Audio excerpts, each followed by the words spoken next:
Hello and welcome to Multiplayer Fever Dreams with Slava and Kate. Where I subject Slava to a number of AI-generated horrors for science.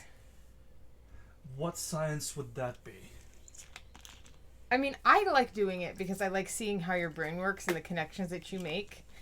But, it's also how well, the images represent the prompts. Because part of this is you sometimes we do rounds where you have to reverse engineer the prompts. That would explain the electrodes, yes. Next slide, please. So we're doing this today in 5 rounds. Uh-huh. We have 3 full rounds, a blitz round, and a bonus round. Okay. Is there a prize at the end? I'll kiss you. I'll take it. Okay. I get to go free. The 3 rounds in the blitz are all around movie posters. Okay. And you have to figure out what the movie is about. Okay. And then the 5th round is not. We'll get there when we get there. Okay. Ready for this? Let's start it.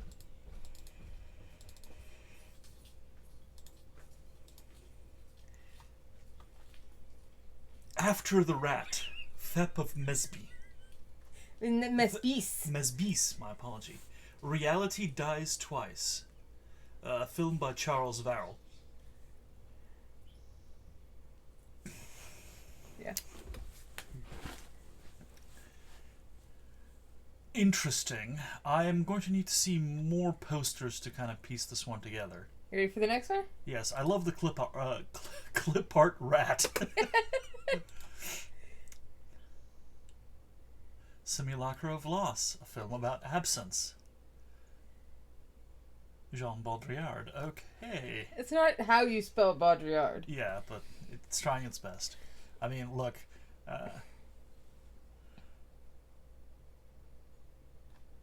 You ready for the next one? It is Anella Goody, directed by A. Martin in select theaters.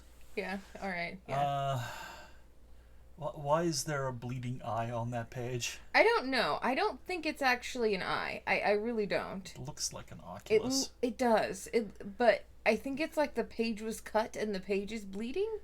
Is that... What is in the jar that the rat is snoofing? I don't know. It looks like cheap weed. It might be. You ready for me to keep going? Yeah. Simulated Grief and J. Marlowe. You know, I've noticed it does this a lot. A lot of the films are by J. Marlowe. Quite the filmography on the man. Okay.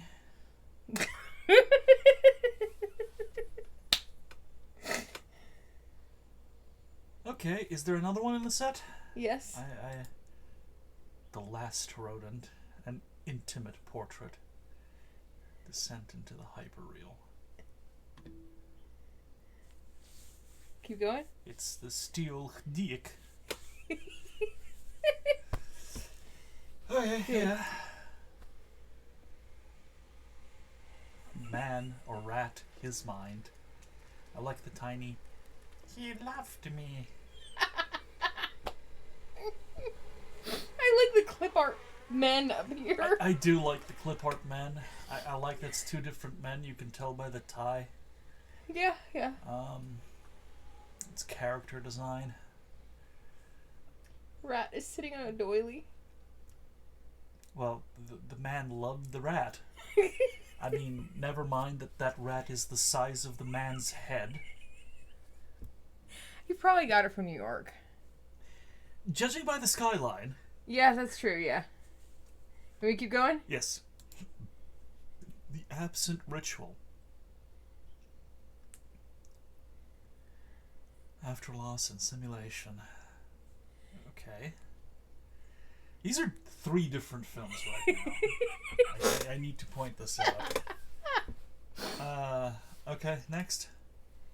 Simulacrum of Loss. Mourns the body, worships the image. 4 different movies right now. and two of them get, like, one of them gets very artsy and sad, and one of them gets, like, tries to get artsy and sad, but is instead kind of, like, fucked up. Do we keep going? Yeah. Simulated grief. That is not grief. That is shock and awe. Do you read the tagline at the bottom? What? A man mourns what replacements cannot replace. Yes, yes, that frequently happens. I know how grief works. I am human. Ostensibly. Next slide, please. Oh, that's the beginning again. Beginning. Okay. So, go back to After the Rat. This is like a comedy dramatization of some sort of like scandal that happened 20 years back involving a politician and a rat. That, like, he got into a scandal because, I don't know, like some sort of evidence went missing, it got shredded, and it's like it gets chewed up by rats, and so he made this elaborate, like, plot about pretending that there's rats in the thing eating files. And he actually ended up having a mental breakdown over it because he thought his house was infested with rats. And it's like 20 years on after the fact, and so, like, Charles Varel took this fucking film and, like, it's very goofy. It like, stars, like, Owen Wilson or some shit. It's not a good movie. But it's gonna get, like, most of its budget back at least, simply by virtue of, like, this is the only comedy that's gonna come out this season and people are gonna watch it. Yeah. Okay. Next one? Next film.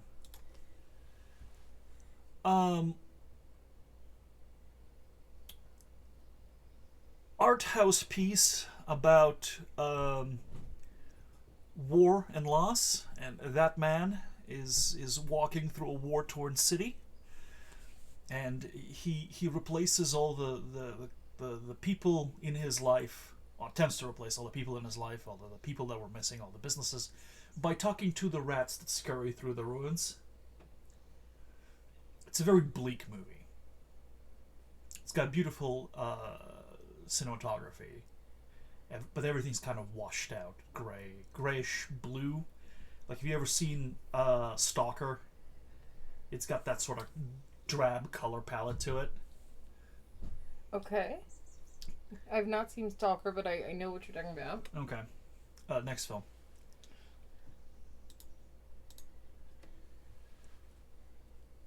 This one was made when somebody read the, like, Wikipedia IMDb summary for the previous film.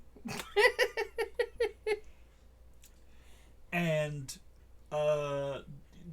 like, decided to combine it with the, like, screwball comedy thing of the first one. Yeah, okay, yeah. This is a man who is very alone, very sad, and he works inside, like, one of the last video rental stores in the world. Okay. And he has a perfectly average and a perfectly bland existence, and he tries to create a personality for himself by basically stealing bits of personality from old movies he watches. Okay. Alright. Doesn't experience grief and, like, the character defining moments and, like, actual character growth, because he's copying a thing which is itself like a theater production of actual human emotions. I get what you're putting down. Yeah. It tries to be artsy, but it is still, like, tonally, like, empty. It's tonally empty. It's a comedy where, like, like half the jokes, they're not quite pop culture references, but they're on the same tier comedically. Next slide, please. This is a movie that takes place. It's set in New York City, but it is not filmed by an American cast or crew or director or anything. And we can tell because they effectively got like bits of video when they were like the director was visiting New York, Mm-hmm. and then the rest is like stock footage. Yeah. Okay. All right. You got to film on a budget, you know. Mm-hmm. It's about a man who works in a barbershop and lives in the apartment right above a barbershop. Because it looks like it's a barbershop in the mirror. I'm working with what I got. We are working under... This whole exercise works under the assumption that the movie posters are actually, like, factual to the thing we're seeing. Yeah. Which is not how movie posters work, but shut up. And he becomes convinced that the rat living in his wall is the last rat left in New York. Okay. And he goes onto this big, like, soul-searching journey to become like a documentarian to record the life of the last rat in New York. I love that. The film ends with after the protagonist's death. Spoilers for The Last Rodent, by the way. After the protagonist's death, his film is shown on like one of those things that people do in neighborhoods where they will just like project a movie onto a brick wall. Yeah. Yeah. And we see from inside a nearby grate a bunch of rats looking up to look at the picture. That's great. The artist has finally reached their target audience. It's the director would then go on to say that this is about the death of the author, but like that's not what the death of the author is about. Yeah, yeah. Wikipedia summaries strike again. Next slide, please. So the previous movie won a couple of awards. It was very artsy. It was like, not at the Cannes Film Festival because there wasn't enough money thrown at it, but it had some international like small film festivals. And naturally, what happens with a lot of like European movies that were kind of small and sweet and very culturally steeped in the thing that they were talking about, we in the United States will look at that and say like, yeah, we can make it more American. Mm-hmm. So this is the previous movie, but Americanized. Like, I don't remember the name of this particular film. It's about a man who has like a very rough upbringing. He's a very like rough, sticky-fingered individual who gets fired from a lot of jobs. Doesn't really do anything with his life, and he becomes a chauffeur and personal assistant to a man who is like quadriplegic or paraplegic. I don't remember. It's been like a decade since I watched this movie. Very fun French film about these two people from different socioeconomic stratas coming together to become as friends. And there was a more Americanized version of that wasn't very good.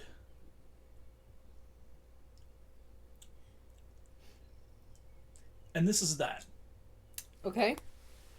Except now, because they don't want to get like the American film watching public doesn't really get like too cerebral most of the time. Cerebral movies don't do that well here. They're allergic to them. So like instead they're playing with not this man's flawed perception of what reality is, of like the rat in the wall is the last rat. This is he becomes convinced that the rat is the last rat, and it's real, but in actuality there's no rat. Whereas the first movie is about like being detached from reality. Yeah. And like it's never the same rat that he talks to, but he's convinced it's the same rat. This one just has like a rat that like is clearly not there, but he thinks it is. And crucially, this rat is voiced. This movie. It has a voice. It speaks like a human, which is like really badly ADR'd. They did the right thing. They didn't animate the mouth moving, so it doesn't talk like a human. Yeah, yeah. It's just ADR, like it's voiceover, but like it's not. Incidentally, M. Fontaine is a pseudonym used by many directors to put out a lot of schlock. Discography, the filmography goes back into the 80s where they would like make 20 action movies by like shooting a bunch of fight scenes in like the Philippines or something where it's very cheap to film, and then stitching them together into different action movies, usually like remakes of like actually M. Fontaine. No, you're okay. I'm making it up. All right. I'm making it up, although that is a directorial thing that used to happen. Yes, yeah. You're Bruno Matthias. Next slide, please. Absent Ritual. This is a sad film. This is spiritually related to that post-war movie we did a couple of slides ago. Mm-hmm. This is a man who, after tragedy and loss, loses his entire family. It's kept ambiguous as to what the tragedy is. Mm-hmm. But the point is that he's now all alone, save for the rats in the walls of his house. And he begins to, at first, because they're making noise, he begins talking to them as if they were the people moving around his house, like his wife and kids or whatever. And he eventually begins treating them as if they were. And it's the sort of like dissection of grief and how we project grief. And try to fill the void in with something that's similarly shaped but ultimately can't replace what was taken from us. Next slide, please. It's a very sad movie. It's very artistic. This is the same movie. Okay. It got a different name for an international release. Okay. This is not a movie. This is the previous film. But this is like, you know that thing that AI, like some people have AI do, where they like take this body of work and summarize it for me. Mm-hmm. It's like, yeah, take this like all these films that are in interplay with one another and make a short film that summarizes them for me, and this is that. Okay. Can we go to the next one? Yeah. Okay, so that was the end of it. So that was round one. Yes. It's a movie poster about a sad, confused man and a rat. A movie poster about a man who descends into psychosis after the death of his beloved pet rat. And then I said, strong, what did I say? Strong application of a misunderstanding of Baudrillard's work. Baudrillard wrote Simulacra and Simulation. The funny thing is, you see how all of these men are the same man? Yeah. It is Baudrillard. They just put Baudrillard on the poster. Okay, so we hit on similar themes. I just never had the rat die. Yeah. The rat was either not there or a replacement for something else. Yeah. Okay. The rat was just his pet. All right. Round two. Round two. How did I score in this one? Well, so like I keep two scores, kind of. How well you hit on the actual prompt, and how well you hit on like creating lore for what was actually there. Mm-hmm. And you did really good at creating lore for what was actually there. You did decently well at like what actually the prompt was. You did really well at creating lore for what was there. All right. This is a blitz round. There's not many here. But this should not be as hard to nail down. Okay. Heaven's Whisper. One small voice, one big promise. There's a Bible quote here, and I actually want to look it up because I'm not sure it exists. While you're looking that up, to fact check the AI hallucination before us. Okay. You settling miracle. What? Moving unsettling? It's not unsettling, it's you settling. Okay, this actually, I don't know how it managed to do it, but it did manage to actually give a Bible quote that is relevant real. What is Romans 8:38, 39? This is the New International Version. For I am convinced that neither death nor life, neither angels nor demons, neither the present nor the future, nor any powers, neither height nor depth, nor anything else in creation will be able to separate us from the love of God that is in Jesus Christ our Lord. So that is relevant. They did actually manage some relevance here. You ready for the next one? Yeah, I think I need a couple before I give Heaven's Child's Voice a faithful dog. Yeah, I kind of figured it was as much. Next slide, please. Okay. Ready? Mm-hmm. Okay, go back to the first one. This is like a 20-minute short film. It's designed to be like it's direct to VHS or direct to DVD. Yeah. Because it's just like printed by a church group. Mm-hmm. And it's meant to teach children about the afterlife, heaven, like VeggieTales, but like nowhere near the budget. Mm-hmm. Mm-hmm. Teaching them about the Bible. The Bible. The Bible. And it's about a boy who loves his dog, and a dog passes, and it's like you will see all your loved ones in heaven. Mm-hmm. But instead of like mortality of a person, it's like this is a mortality of an animal, which is, I guess the people who made it thought it was going to be easier to like for children to process the loss of a pet rather than seeing dead parents. Mm-hmm. Or whatever. Yeah. This is where we start. Next slide, please. Okay. For a moment I was looking at the first person, I'm like, yeah, it would be neat if like the dog was alive and the kid went to heaven. Well, there we go. Yeah. Yeah. That was, yeah. It's kind of the same thing as the first one, but the end, it's the dog is experiencing grief as the owner goes into the heaven. It's not very like complex. There's not that much here until the next slide, please. Alright, somebody who grew up watching some iteration of the previous ones is trying to work through some religious trauma. This is where we get interesting. Little Jimmy there grew up in a fairly conservative community. It's very twee. Yeah. It's portrayed as very twee.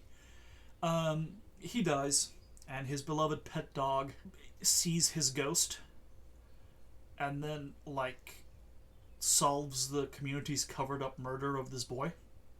Yeah. Okay, alright. I like that. It's about, like, how like, these very tight-knit communities and the abuse they hide within. Okay, we're back to the beginning. No, this is the last one. This is the last one. Yeah. This is a higher-budget movie that was basically made to kind of ride the popularity while also discrediting the movie made afterwards, because it hurt some people's feelings. How? How did it hurt some people's feelings? Mm-hmm. It shed light, even indirectly, about the oh, you mean the one about the murder. not the rap one. Yeah. Yeah. So I should have specified. My No, apologies. I thought you meant these. These hurt people's feelings. These first two inspired this one, and then that one hurt the feelings, and this is a response to that one. Okay. All right. I get it. You're picking up what I'm putting down? Yes. Okay, excellent. It's a nice self-contained narrative. I love that all these posters end up in continuity to each other. Not all of them. We've done several practice rounds of this where they were iterations of the same one. Yeah. Where they let us average out to a single movie. Yeah. But these have not. These have not. The inspiration is just not there. Well, I don't know if the next one. We'll see. We'll see. You ready? Always. Round 3. Round 3. All right. Love in Loam. She grows chaos, he balances the books. Hearth and Harvest Farm. So I have several questions. Yeah? And the first one is, oh my god, there's fucking pixies. That's not a question. It's not, but the question I have to answer for myself is, are those diegetic pixies? I don't know. Future posters will hold the answer. Next slide, please. Plowshares and Ledgers. That's a good one, actually. It keeps doing the "and" thing throughout this. That's good. That's good, actually. I like that. Enemies at the balance sheet, lovers by moonlight. Again, the fairies are back, but what is that pitchfork doing? I don't know. It's standing on it. Maybe there's a pixie at the bottom that's holding it up. Pixie is holding up a pitchfork. Okay. The bicycle's also standing by itself. Yeah, maybe the kickstand's out. I don't know. It's a little too upright for a kickstand. Yeah. Okay. Next slide, please. Roots and receipts. That's not as good. No, it's not. Awkward sparks and muddy secrets is a better tagline, though. What is this? I don't know. I don't want to say it, but it kind of looks like something got hit by a truck. Yeah. Okay. And there's like a lot of books outside. Even out here, there's a lot of books outside. Yeah. Can we keep going? They're ledgers. Oh, I guess that makes sense. Next slide, please. Roots and enemies, ecosystems entangled. That is an incredibly stumpy. That is a pitchfork abrez. Roots and reconciliation. Okay. Next slide, please. Marry me, sort fov. She needs magic, he needs order. Those kids look depressed to be there. Okay. Next slide, please. Fae and figures. Aromantic? So it's not a romantic. Aromantic. There's no romance in this copy. But the question mark after comedy is like, even the people making this are not sure what the fuck is going on. I'm not sure what the fuck is going on either, but for completely different reasons. That cake looks fucked up. That cake looks like it's fine, but why is it green? It looks like it's covered in goop. Those children are in the wrong aspect ratio. They're really tiny. Somebody selected the top right corner of those kids and dragged it to the bottom left. Just... That man looks upset to be there. That man also appears to be in the wrong aspect ratio. I guess that kind of makes sense, that they're like her kids, and she had them with this man who is in the wrong aspect ratio, so the kids are in the wrong aspect ratio too. It's not a laughing matter. It's a serious condition. It affects literally dozens of people every year. Dozens. Next slide, please. Harvesting hearts. She must marry to Bloom. He refuses to leave his ledger. A rom-com for the hesitant. What does that mean? I like the fucked up skateboard that girl and her teddy bear have. The teddy bear is also, like, weird. Like, those are not the ears of a teddy bear. No, it's like a kangaroo. It's like a cross between, like, a bulldog and a teddy bear. It's some weird bullywug thing. And it's like...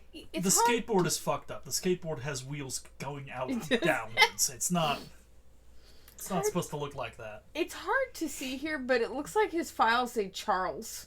Or Charles. Once again, we have the pixies. Yeah, the pixies have been consistent, so they're part of the prompt. That I know that much. Okay. Till dead to us part. The tagline's dog shit. She needs marriage, she needs balance. Those are like stuffed piglets. Or like sheep. I think she has a stuffed piglet and he has a stuffed sheep. Why is her hair green? I suppose because she's some sort of weird nature fae. She looks like she's wearing a dress made out of potato sacks. Okay. Next slide, please. Till fate do us part. He balances the books, she must balance the world. Enemies to lovers, vows to power. One of those is a saying, the other isn't. I like that city that has a grain silo right next to a big fucking building. fuck? Okay. Also, I don't think pitchforks generally have a handle like this on the end. I've seen some like that. Okay. It's not common, but cattle aren't supposed to have horns like that. We have another pitchfork obres. The man has clothespins which attach like children's drawings to his suitcase incorrectly, but briefcase. Marriage at the end of the world. That's a high stakes. Yeah. She has mushrooms growing out of her hair. You gotta look. I know sulfates can be damaging, but like you gotta fucking wash your hair more often than that. Fix that shit, please. Okay.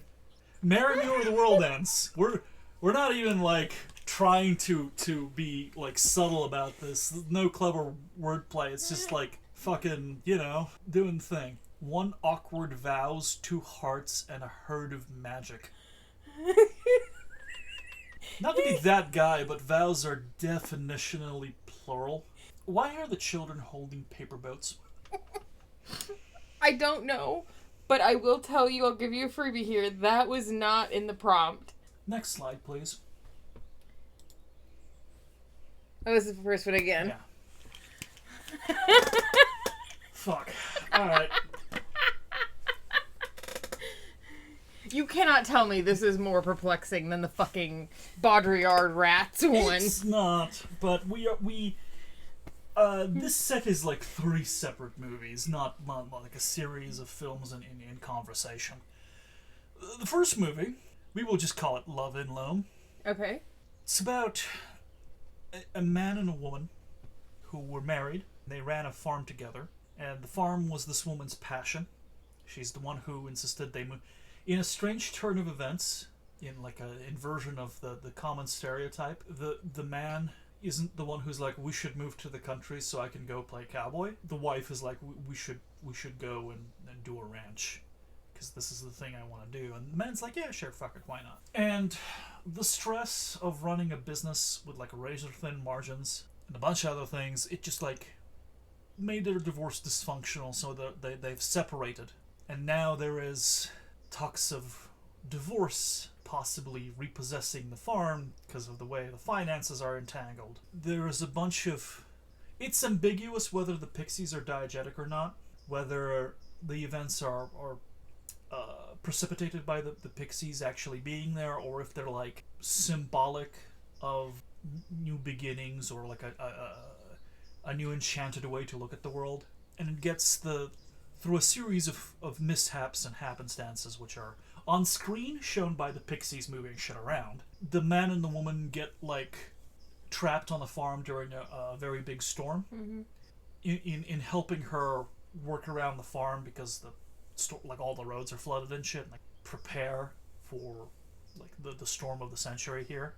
They rediscover their love and affection for one another, and the movie ends with them moving back together, and he is now taking his like, they've been separated for like 2 years. He's now taking his newfound business expertise to like make her farm really successful.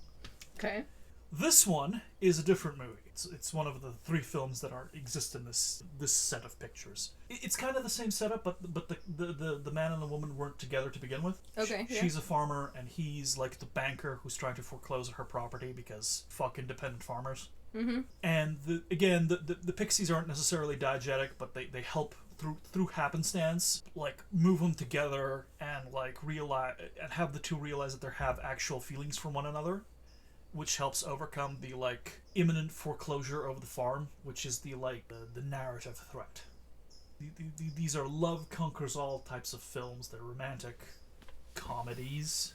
The one is the rom-com for the hesitant. Yeah. Next slide, please.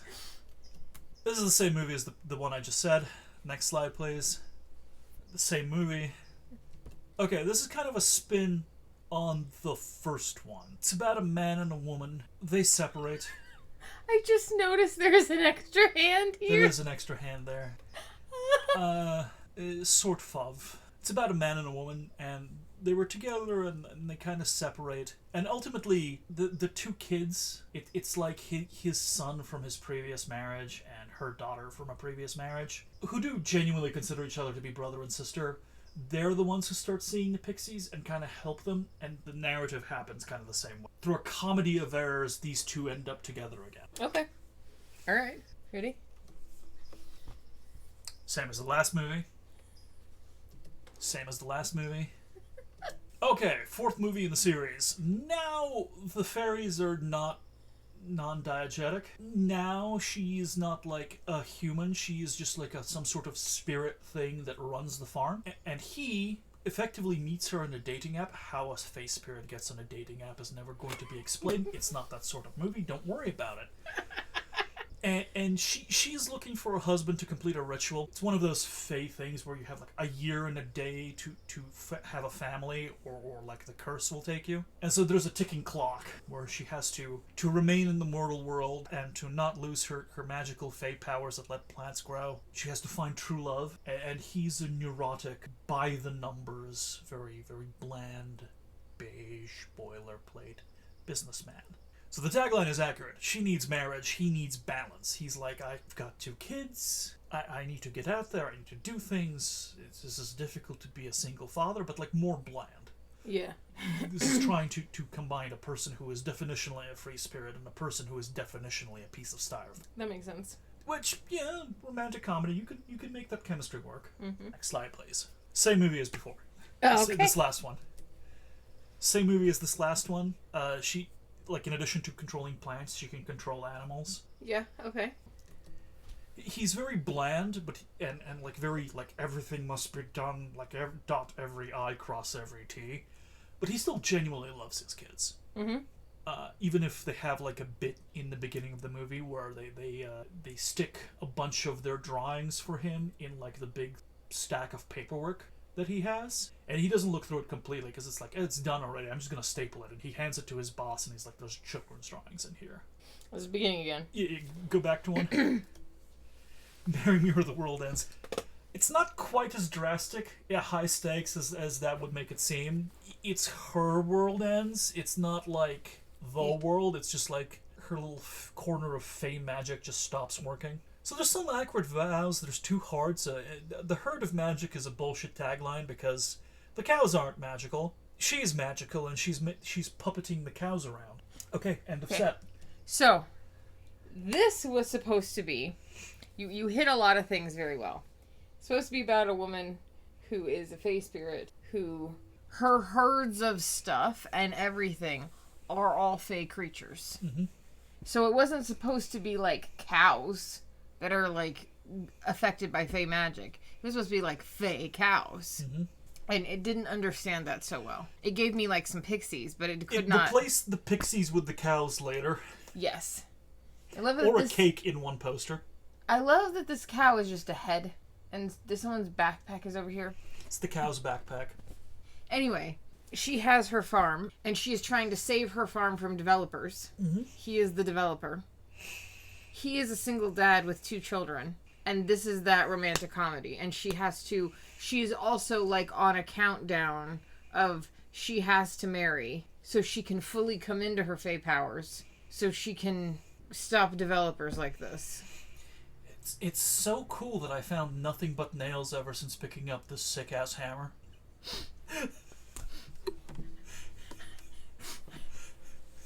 Okay. Next round. Next round. Did pretty good.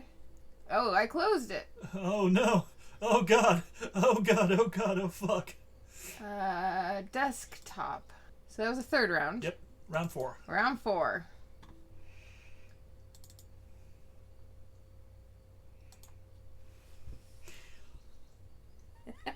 I don't want to pray for the garden. I don't want this garden to exist. Those are horrifying. Those look like something out of the fucking Puppet Master franchise.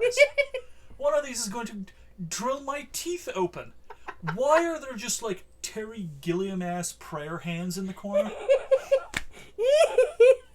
That one on the left is clearly like a kid or a little person in a mascot head.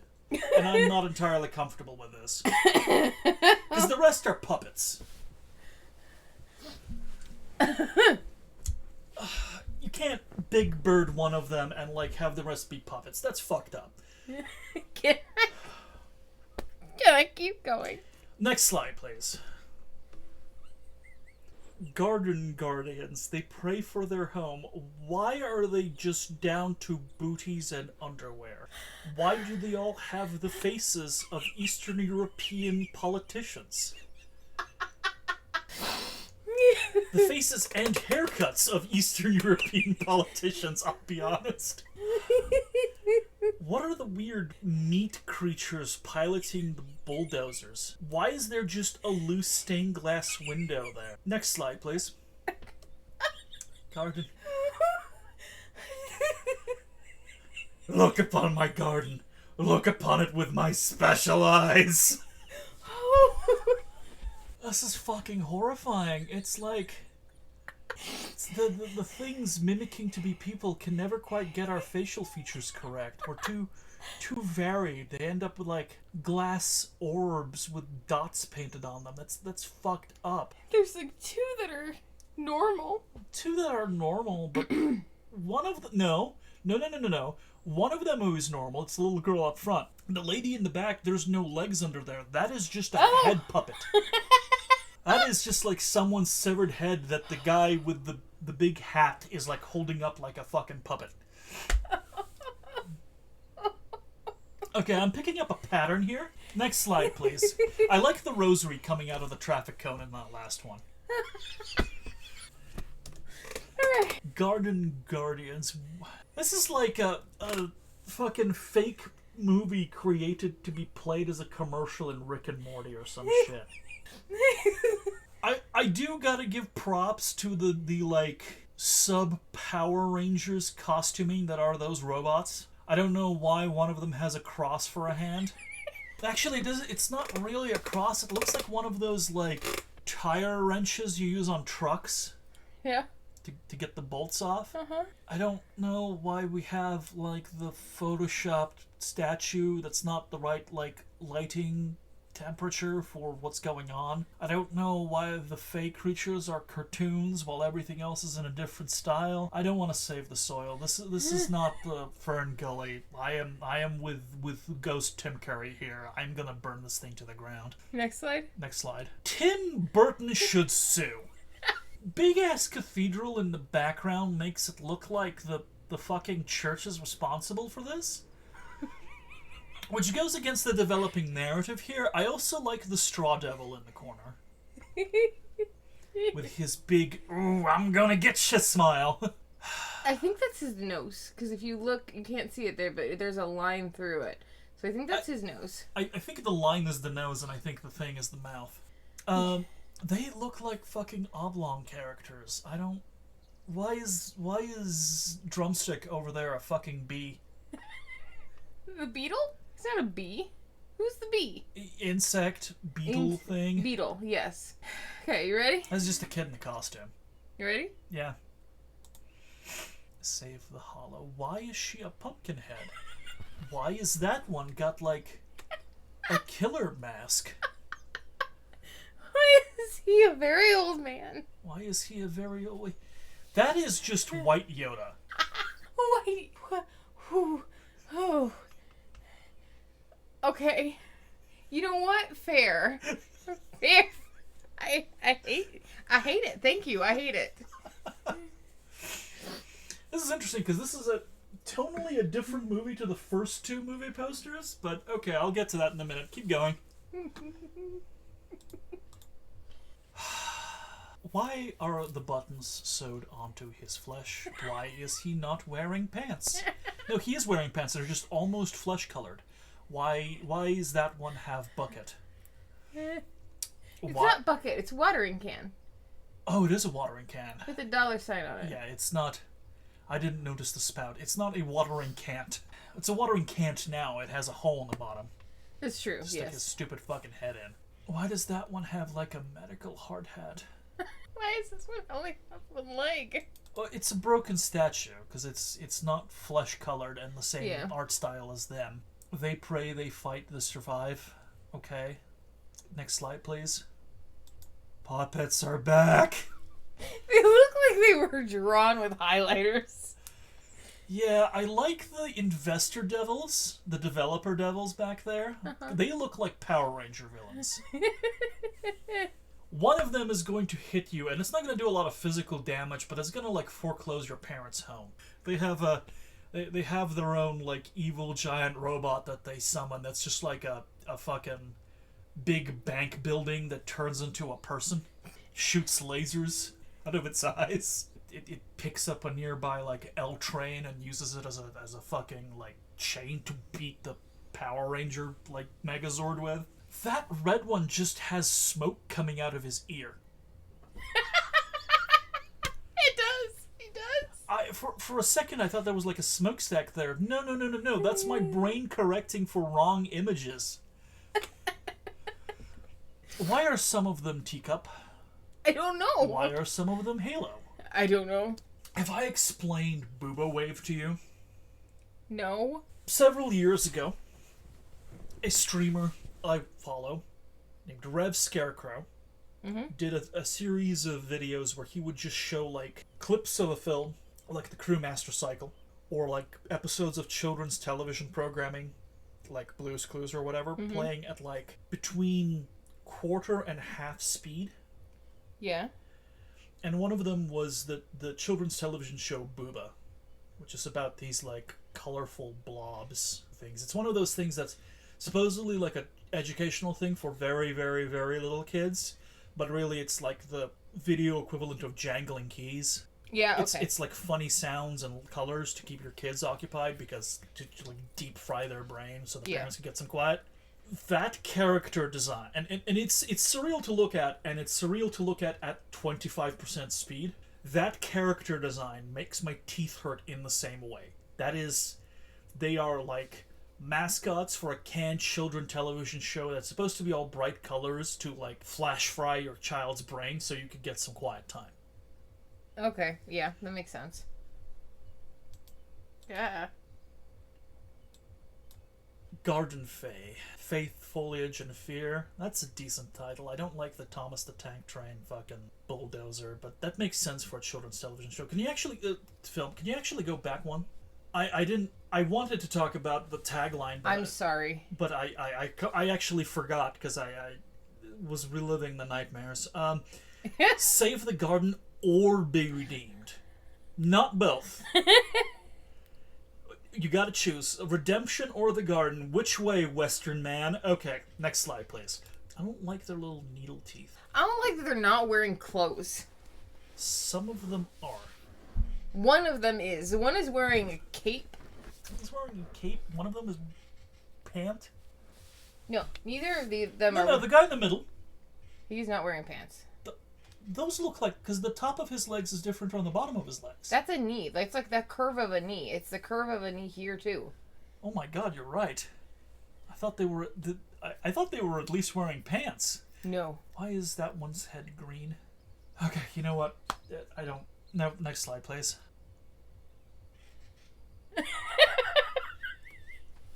He is speechless.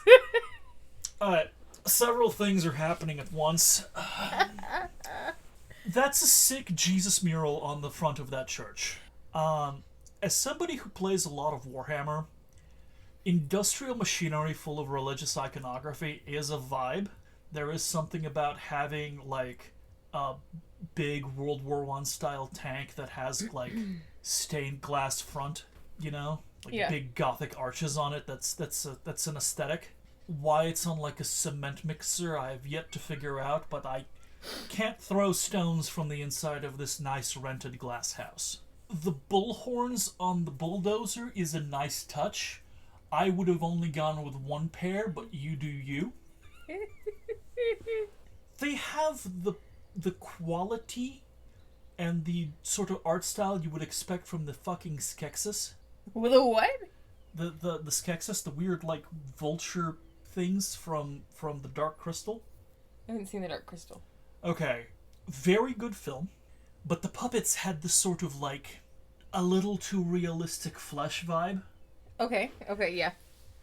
I can see that here. I don't like it. An Emberline Pictures release? Okay, next slide, please. Homeward Fae. Why is that a sunflower? Save the garden or else. The robots look fucked up. That guy's head is a radish. Which guy? The purple t-shirt, purple vest. I don't think it is a radish. It is a radish. Look, he has like a little tuft of green hair. Okay, yeah, alright. The guy in the green on the left is just fucking Bilbo. That's Bilbo Baggins, but with shoes on, which is a crime. Alright. I think it would be neat if all of them had like different like vegetable heads. Like the guy on the left was like a little tomato head. Yeah. I think that'd be cute. The girl in the front is like a little, like, I don't know, like a blueberry or something. Okay. The sunflower needs to be less literal, but like you can kind of squint and see what like shape of fruit or like root vegetable they're supposed to be. Yeah. I think that's a neat design. I don't like how, this is a weird thing to say, but the robots look too plasticky. Okay. Next slide, please. We're back to Garden Guardians. Okay. Next slide, please. I like the robot that's a bulldozer and also a building. Yeah. I like the little nativity scene made with gnomes. If it wasn't for the big elf ears, the kid in the middle looks like he's from some sort of like fucked up Lord of the Flies that was like more Christian coded. How instead of like the conch shell, they have like a single crucifix. That's how they determine who gets to be the speaker or whatever. Mm-hmm. They all have the shell shock of like Lord of the Flies children, you know? Mm-hmm. 2 of them are dead. Yeah, yeah. Next slide, please. So back at the beginning. Fucking Christ. Are you okay? I will be. But not today. Okay. So this is clearly some sort of movie about, like, weird fake creatures that live in the garden of, like, a church. And the church is, like, old and now condemned and foreclosed. And they're gonna bulldoze it. And the Fae have to, like, work together to save the garden of the church. Not the church itself. Just the garden. The Fae are Christian, like, performatively. They're Fae creatures. They don't understand Christianity. It's not like that weird revisionist, like, but like the revisionist thing you would get in like Irish folklore, where like, oh, the Fae creatures, like their souls are saved by becoming Christian. No, the weird Fae creatures lived outside of a church in a garden, so they could kind of hear sermons, but didn't really understand what was being said. Mm-hmm. So they think they're Christian. And they have to come in together and like. You could turn this into something where it's like a scathing critique of modern Christians thinking that they're living up to Christian values, but actually not. Yeah. But the ideas cocaine was spent on the terrifying puppets and not like actual writing. Okay. So yeah, okay, it's like performatively Christian Fae have to save the garden in the back of the church by working together and like being horrifying sins against God. This one I just the noticed. Vacant scent of serial killer. That is a child in makeup. They didn't put the eyes on her. Yeah, that is a child in makeup. That girl is terrified that the Fae will realize she's not one of them, and then they will eat her. Next slide, please. Wait. Did I show you this one before? I think we skipped it. Oh, we shouldn't have. Why are the sunflowers also speakers? I think they're eyes. I like the faces on the front of bulldozers. Yeah. This is like a children's stop motion thing. It's like the same setup as the previous one, but instead of the horrifying nightmare puppets, it's like it's stop motion. The developer has these like little faces as part of the logo on the front of their equipment. I like the giant Jesus cross on the front of the church. So massive that it should by all rights collapse the front of the church. I mean, that's the top of the... Oh my god, why can't I remember the term for Belfry. it? Thank you. But, like, typically the cross on top of the belfry is small because yes. the pointed roof is Not very stable. No, and it frequently is more or less, my understanding is like almost a hat truss, where it's like the thing keeping the tension at the top of the building. Like, you don't want that collapsing. Because that, all the actual timber framing part, not just like the brick pillar, but the timber framing part at the top of the roof is held up at that point, and if we have a big fucking heavy thing, it's going to drag it forward in high wind. And then that entire peaked roof is going to collapse. Yeah. But, you know, whatever, children's stop motion movie. Next slide, please.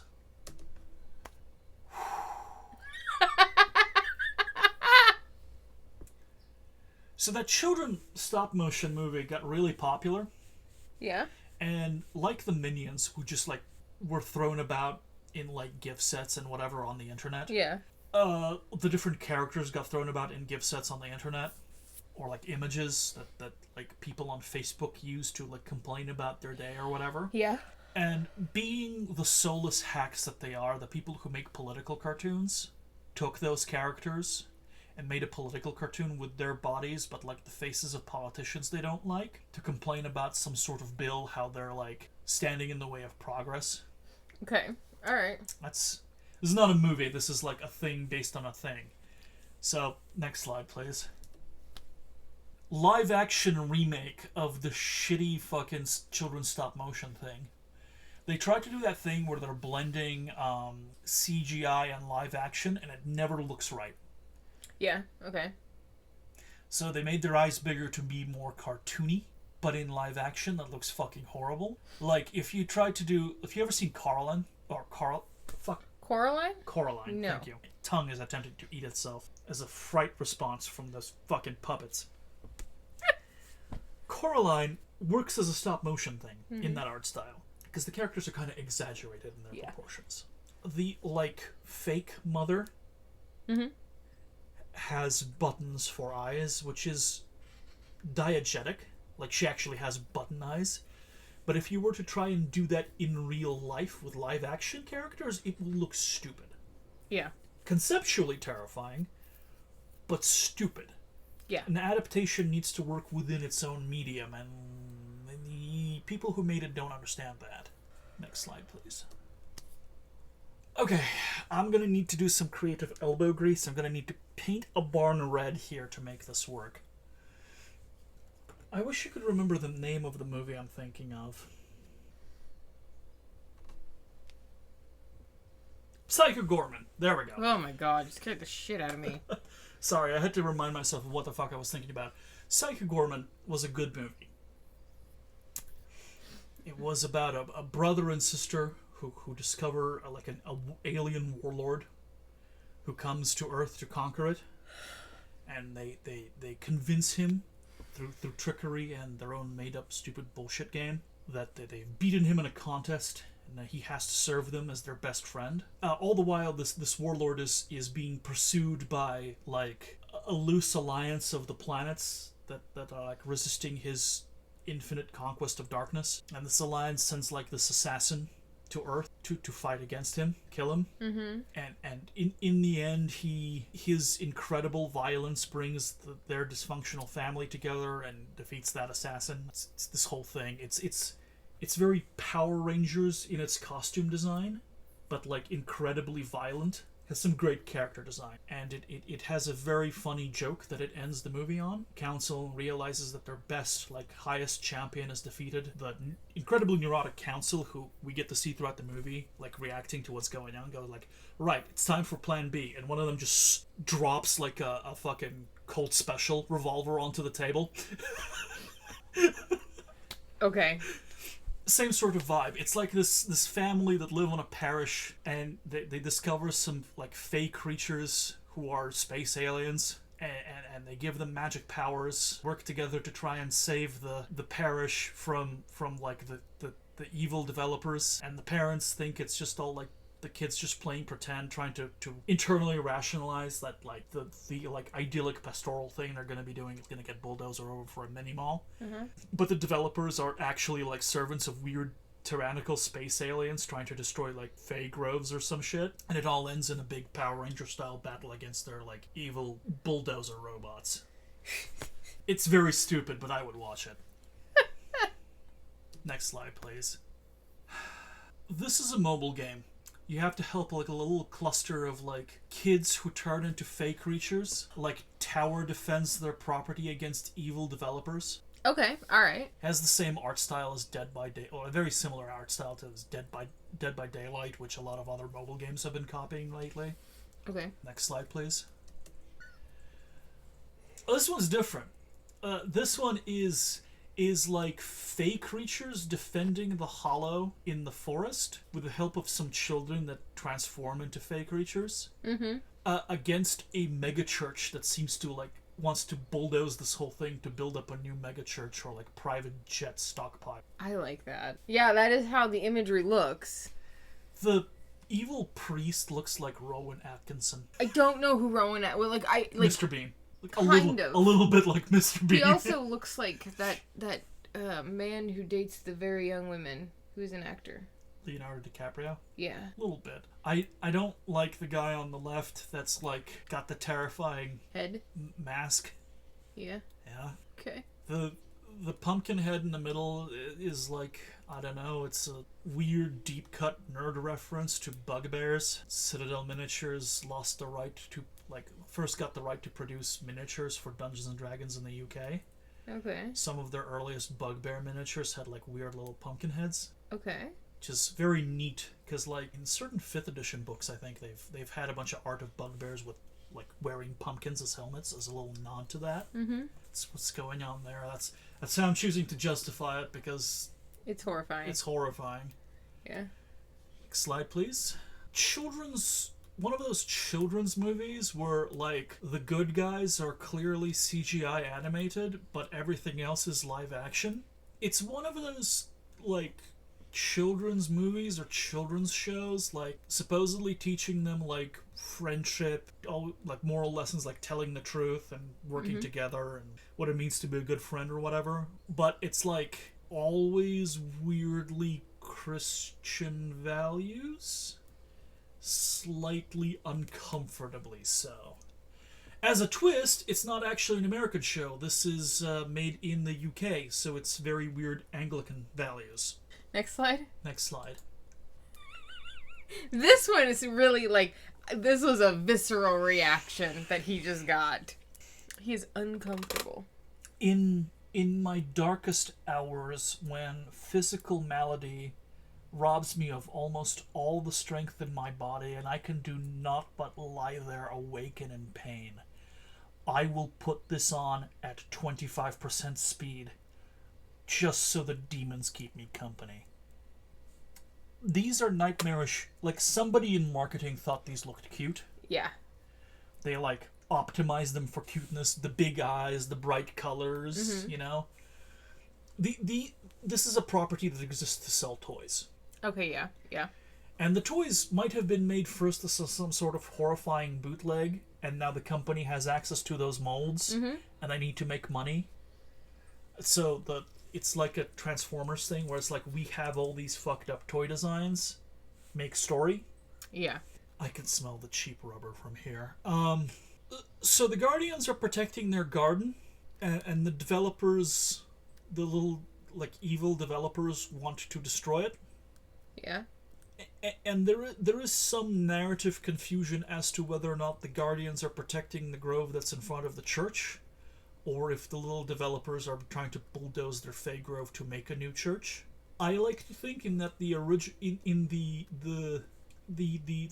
original cartoon, whatever, it was they gotta protect their church because this is the thing that's gonna sell the most toys. But years afterwards, someone's gonna come back and take a critical eye to this and read a bunch of personal religious trauma into it and say, no, they were actually trying to defeat the church. Okay. People love to read their own trauma into media that even is like adjacent to trauma. Yeah, yeah. I like the design of the villains. Very Power Rangers-y. Very Power Rangers-y, but like I like how it's just the costume is just like a big papier-mâché hat. Yeah, and then like colored gloves. Yeah. That's it. That's balling in a budget, because that can't be that expensive to make. No. They're gonna have really weird fights where the guy in the suit has to be kind of slow and inaccurate, because those are either children in costumes Yeah, yeah. Uh-huh. Like little people, and you just can't reasonably punt them. Yeah. You know? Mm-hmm. Mm-hmm. Okay. Next slide. Next slide. Again, mobile game. Yeah. Faith, Okay. Foliage, and Fear is a good tagline for a mobile game. You're little fae creatures. It's very Plants vs. Zombies, but it's like now fae versus bulldozers. Okay. Yeah. I don't know what's up with Father Grigori in the corner there. Maybe he's like the tutorial character. Maybe. I like that. Next slide, please. Bleak art house film about contextually about small rural communities who are being destroyed by like corporations that are wearing the veneer of like, yes, hello, we are working class people. Yes, hello, I am a real person. Am not faceless corporation. Sign over your children. Yeah, yeah. But that's a little too bleak, so we gotta make them weird, fucked up elf puppets. Also, kind of a budget thing, because now we have like two guys who are extremely normal about puppets doing all the acting. And then we just ADR the dialogue. Okay. Next slide. Yeah, next slide. It's about a bunch of like kids who go play in the garden, and they get like teleporter fused with a bunch of fae who want to go home. And they're being pursued by these evil robot developers who want to like take over the small town and the local like wildlife area and like develop it and turn it into something. And the fae use their fae powers, and the kids use their like kid intellect and creativity, which is a bullshit skill, but it works within the medium, to like outsmart these things, which are like weird devil alien robots. Yeah, yeah. And the guy with the face robot, that's like the father of one of the kids. When they're transformed in their like fucked up googly-eyed state, they can't recognize one another. Okay. Maybe he's not her father. Maybe he's her uncle that she lives with. Okay, yeah, yeah. Alright, alright. Next slide. Next slide. Oh. Too far. Okay. Same concept as previously, just better art style. Yeah, alright. Next slide. Next slide. Like an same concept, but instead of being like a group of friends in a cul-de-sac in like a small rural town, these are kids in an orphanage. Okay. The orphanage is gonna get bulldozed over. Alright, I like that. Next slide, please. We're back to the beginning. Thank fuck. Okay. So It's about Faye defending a garden that's attached to a church. So this is a uncomfortably this is the prompt. An uncomfortably Christian movie about Christian fae creatures trying to save the church garden that they live in from evil demon developers. All right. That was a lot. That was a lot. Next round. Oh, next round. Round 5. Round 5. We're almost there, folks. This is not movie posters. This is just a construct the prompt. This is almost meant to be a courtroom full of chinchillas. Why there are 6 judges, I've yet to understand, but I do like that they're all eating lettuce. The jury appears to be sitting in church pews, which... No? The stenographer is using a pen. The witness stand is a weird box, but okay. Next slide, please. Wait, no. No. This is not a jury stand at all. This is a parliament. This is a parliament of chinchillas. That is a speaker addressing the parliament. Although that chinchilla is holding a chain, maybe it is supposed to be a court, a tribunal. Next slide, please. The one with the blue bow tie and the lovely jacket has either a double-sided page or he's just screaming at the back of a page. left-hand side. Left-hand side. Okay, I was looking at this one. Blue bow tie and a nice jacket. Blue bow tie and a nice jacket. Okay, this guy. Yeah. The chinchillas are fighting. The council, the Parliament of Chinchillas is attempting to draft a new chinchilla constitution. And like the Continental Congress, it is just descending into a fucking fist fight. Ready? What's the name of that senator that like got beaten on the floor of the Senate with a walking cane? I have no idea. I think it's for his like views on like how abolitionism is good. Actually, next slide. I like how the humans are watching this with glee. And like they're the only ones eating lettuce, so I saw this and I was like, is the implication here that they're throwing lettuce down? Look at the chinchilla court is some sort of fucked up gladiatorial game for them. This is more courtroomy, but like even then the positioning of the courtroom doesn't make sense. This is some sort of argument that the like High Justice Chinchilla, who has some very nice loafers, is hearing, but he's not even looking at the big like board full of presentations. And I mean, he's looking at the chinchilla that's on the ground, who also has like the bottom of the shoe of a shoe as the bottom of his foot. Maybe it's like a flip-flop with like very, very thin straps. Oh, fuck. Next slide? Are you good? Next slide. Okay. I'm not good. But next slide. Huh. Why are there teacups? The two chinchillas on the bottom of the screen looking at each other, mouths agape, look like they're part of like a junior debate thing rather than like an actual courtroom, like the prosecution and defense. Looks like the actual prosecution and defense are like badgering the witness simultaneously. They're chinchillas, is that racist to say? That chinchilla looks confused. He's the only one not wearing clothes, too. Yeah, and the fact that he looks confused and the only one not wearing clothes implies to me that that is like the chinchilla equivalent of like how Goofy is a person who lives in a house, but Pluto is just a dog.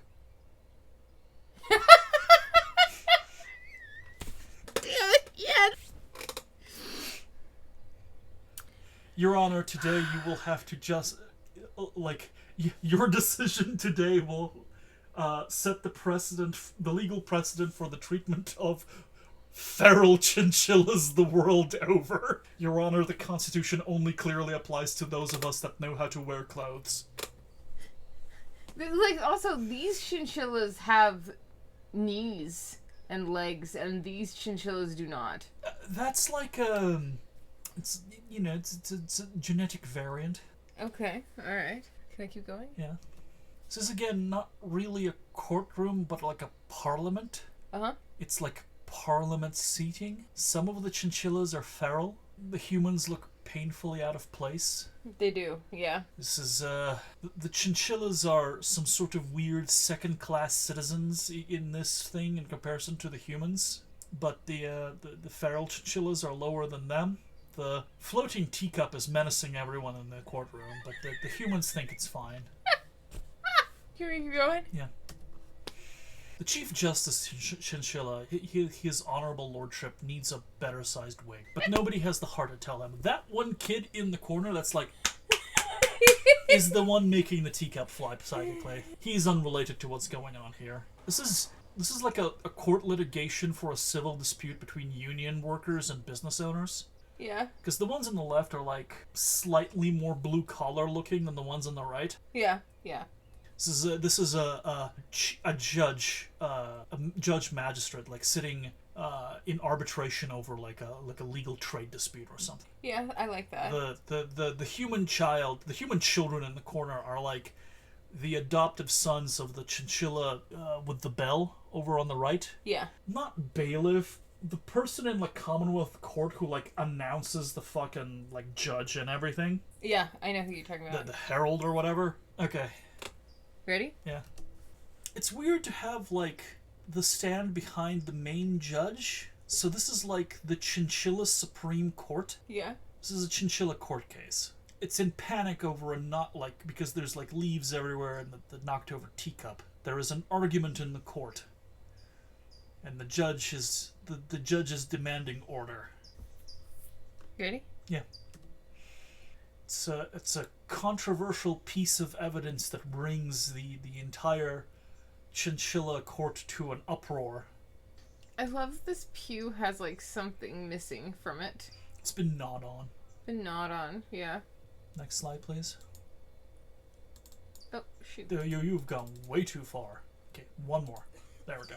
The Very terrifying wall and window chinchillas I'm going to discount. Because AI will sometimes have characters clip into shit they're not meant to clip into. Yes. So I am going to pretend they are not there. Okay. Jeeves, blurry in the corner, is like the chief chinchilla's, like, judge's butler. Okay. Manservant. Footman. Oh, they're in the wall too. Yeah, like I said, the ones clipping into the windowsill on the wall, I am not counting. Okay. The jury is absolutely in an uproar. They're waving their lettuce angrily. They're waving their lettuce angrily. It's a... There's still a feral chinchilla on the floor. Yeah, very... Fascinated by the floating teacup. What is the word for it? A snack that lets them show their displeasure in the court. Yeah. The court case centers around whether or not feral chinchillas deserve rights. The defense in favor of the status quo, which is no, claims that they are not intelligent enough to perceive them so that they have the rights as like animals. And the chinchilla, the feral chinchilla in question, has now shocked everyone by using sick mind powers by telekinetically floating a teacup. Which is something that animals cannot do. And the prosecution, who are arguing in favor of this, are like, well, that's not entirely what we meant by the data for our evidence showing that they have the same sort of brainwaves as us, but we gotta fucking figure out a way to roll with this. Please, Your Honor, can we have a small recess? But the judge can't hear this over the uproar. I fucking love this. This is amazing. Why is there a shoe? The layout of the courtroom makes no fucking sense, but it is a chinchilla being accused of crime in the high court. And the courtroom is in an uproar because shit is being thrown about. Like somebody, like that one journalist threw shoes at George W. Bush, fucking hurling shoes at the accused chinchilla. It's a size 12 boot. I was about to brain that fucking chinchilla. You ready? Yeah. We're back to the beginning. So Chinchilla Court, or in this case Chinchilla Supreme Court, which only has 6 chief justices, frankly because one of them is so skittish that he's like a junior justice. He's there for the feral chinchillas because he doesn't have clothes. So it's typically 5 justices, but now it's 6. They're human adjutants. Adjutant is not the right term, that's for like naval officers, but the same principle. We are hearing the case of the defendant here pleading innocence before them and the grand jury. The defendant's like significant other, who is in the bottom right of the picture, is looking on, waiting fantastic. Judgment with bated breath, mostly because she already ate her lettuce. Out of anxiety. I would too, frankly. I mean, that makes sense. I can't blame her. No, I don't blame her either. I love, like... So, like, Chinchilla Court. Yes. Chinchilla Court is supposed to be very chaotic. At a later point, I love how this chinchilla has a 2 human face. Yeah. But at a later point, I asked for tilt shift, so that's why these look like they're all like miniatures. I do like that, actually. I do too. I do. Part of me hopes that somewhere in the world there is a person making like recreations of like historical courts or like historical scenes, but with tiny chinchillas and clothes instead of people. Somewhere out there is an autistic whose special interest is chinchillas in historic court cases and historical miniatures. I want to see your chinchilla Napoleonics, sir. That sounds great. So there is a massive diorama of chinchilla Waterloo. I said everyone had a courtroom snack of lettuce. A teacup was being thrown. At some point it was a shoe. I didn't ask for the shoe. A shoe is like a teacup. Sure. We'll roll with that. Whiteboards. I said no humans, but it never listened to that. maybe those aren't humans. Maybe the chinchillas have made like robots to serve them. Maybe. That makes sense. To make them visually distinct from the chinchillas, they have loosely based them on a now long extinct species of ape. I like that. That makes sense. But yeah. Is there anything else? I don't think so. I think that was a whole bit of it. Yeah. So, yes. That was 5 rounds. 5 rounds? 5 rounds of our multiplayer fever dream. Yes. Thank you for playing. You did very well. You took psychic damage. Yeah, out of a possible 100 points, how high did I score? I would say in terms of, like, the stories you created about these things, I'd say you got, like, 97, 98. You did very, very good. In terms of, like, the actual prompts, it was, like, 80 to 85.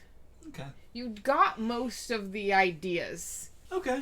Well, we take those grades. But, like, especially on the last one, which, to be fair, it was a very light one with the chinchillas, you did very well.